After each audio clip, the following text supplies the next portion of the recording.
กำลังเฮ็ดคอกไก่น้อย10คอก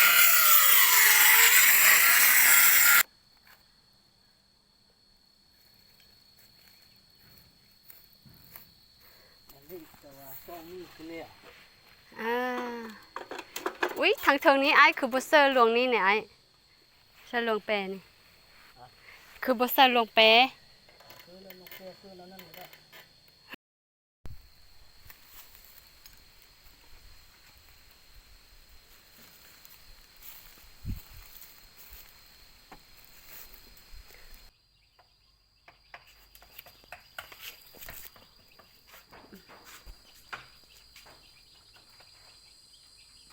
ได้คอกหนึ่งแล้วใส่ไก่น้อย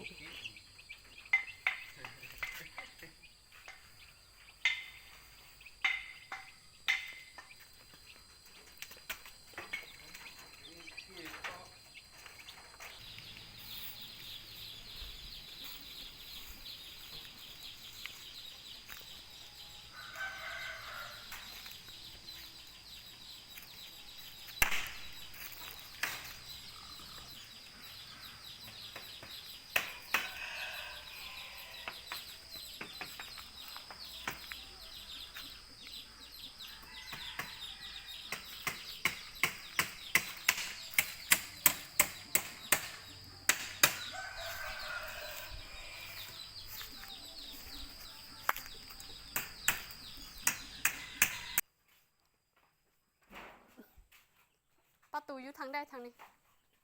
แม่นแล้วเนาะอันนี้ก็บ่แม่นโอ้บ่แม่นเราขึ้นทางพี่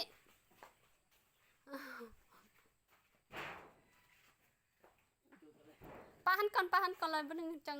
จัดว่าสิเอาเสิร์ฟหลวงได้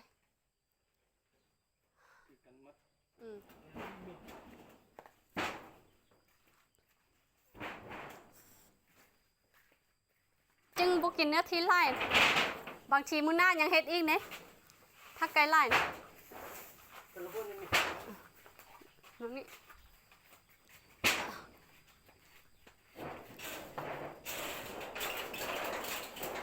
บ่ต้องจำไรก็ได้มาพี่หน่อยนึง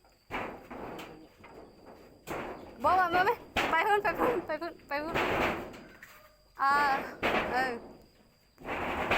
จะสิออกมาเดี๋ยวได้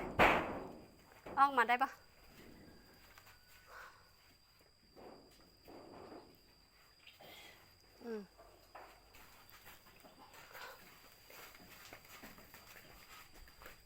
ปิ้นลวง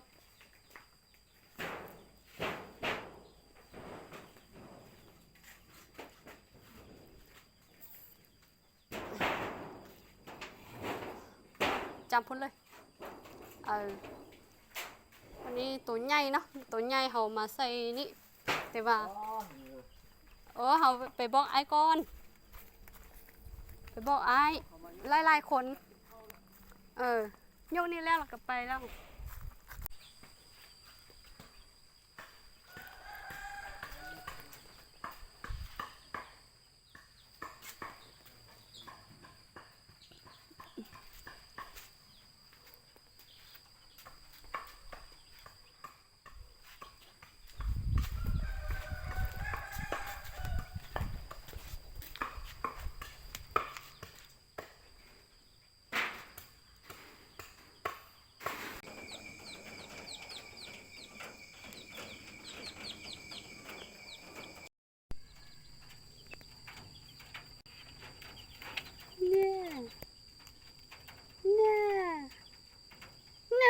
กัดเลย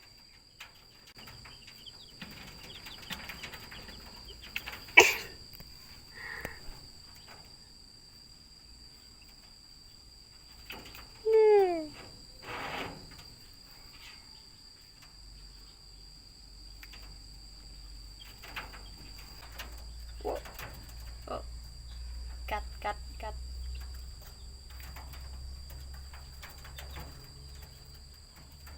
ว้ากัด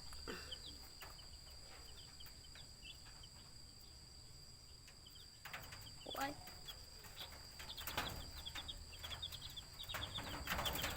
กัดเ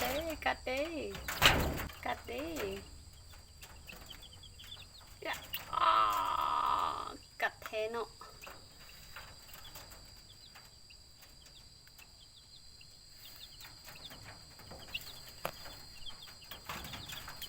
โอ้ยน้อยๆก็กัดแล้ว